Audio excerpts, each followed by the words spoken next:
किसानों के लगातार उपेक्षा और कृषि संकट के गहराते हालात के विरोध में शिवसेना उद्धव बालासाहेब ठाकरे गुट की ओर से वर्धा जिलाधिकारी कार्यालय के समक्ष बड़े पैमाने पर धरना आंदोलन किया गया। यह आंदोलन किसानों की कर्ज माफी, कपास एवं सोयाबीन को वाजिब मूल्य और फसल बीमा योजना में सभी किसानों को समुचित लाभ देने जैसी महत्वपूर्ण मांगों को लेकर आयोजित किया गया।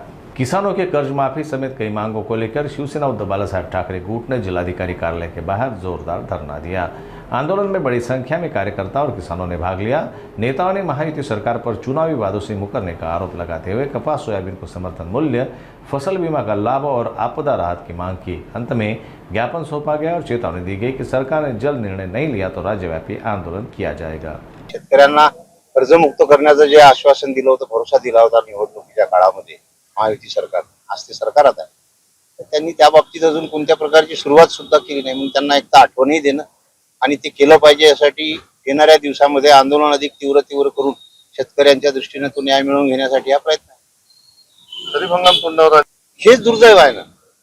येतात शेतपिकाचं पीक कर्जाचा विषय आहे, खरीप हंगामाच्या बी बियाण्याची उपलब्धता आहे, फर्टिलायझरचे भाव आहे, त्याची उपलब्धता आहे, पेस्टिसाइड, इन्सेक्टिसाइड याचा विषय आहे। शेतकऱ्याचे प्रश्न खूप सारे आहेत आणि सरकारच्या या चुकाच्या धोरणामुळे त्यांच्या लागवी योजना त्यांनी लागवल्या आहेत राज्यामध्ये, त्या असो त्याच्याबद्दल वाद नाही, पण हा जो महत्वाचा घटक आहे शेतकरी हा संपूर्णपणे दुर्लक्षित झाला आहे आणि म्हणून युबीटी शिवसेना शेतकऱ्यासाठी रस्त्यावर उतरत आहे। हे कर्जमुक्तीचं आंदोलन तर आहेच, पण याच्यात दुसरा उद्देश आमचा आहे की झोपलेलं सरकार आहे, शेतकऱ्यांप्रती असंवेदनशील सरकार आहे। यांच्या महायुतीमध्ये जाहीरनाम्यामध्ये निवडणुकीच्या आधी त्यांनी संपूर्ण महाराष्ट्रातल्या शेतकऱ्यांना आश्वासन दिलं होतं की आम्ही संपूर्ण शेतकऱ्याची कर्जमाफी करू। आज या सरकारला 5 महिने पूर्ण होत आहे, बरोबर आहे?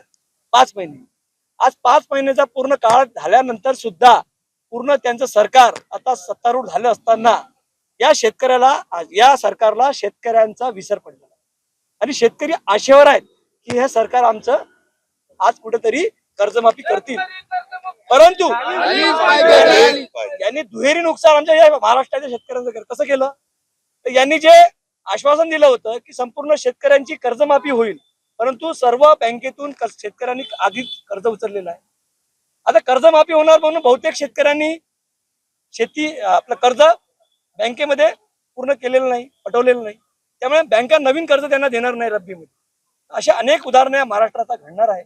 दुहेरी संकटात आता आमचा शेतकरी सापडला। आज सरकार पैशाचं कारण देऊन हे नाकारत आहे की आम्हाला आमच्यापाशी पैसे नाही आहे, आमची तिजोरी रिकामी झाली आहे। मग तिजोरी जर तुमची रिकामी होती तर तुम्ही निवडणुकी आधी अशा प्रकारचं शेतकऱ्यांना खोटं आश्वासन का दिलं, याचं उत्तर शेतकऱ्यांना तुम्हाला दिलं पाहिजे। त्यासाठीच आज वर्धा जिल्हा शिवसेनेच्या वतीने आज हा मोठा एल्गार आहे आणि संताप व्यक्त करण्यासाठी आज आम्ही इथे सर्वजण इथे आंदोलन उभं केलं। आम्ही थोड्याच वेळात आता सन्माननीय जिल्हाधिकारी मॅडम यांना निवेदन देऊ आणि त्यांच्या मार्फत मुख्यमंत्री फडणवीस यांना जागा करण्याचा प्रयत्न करणार।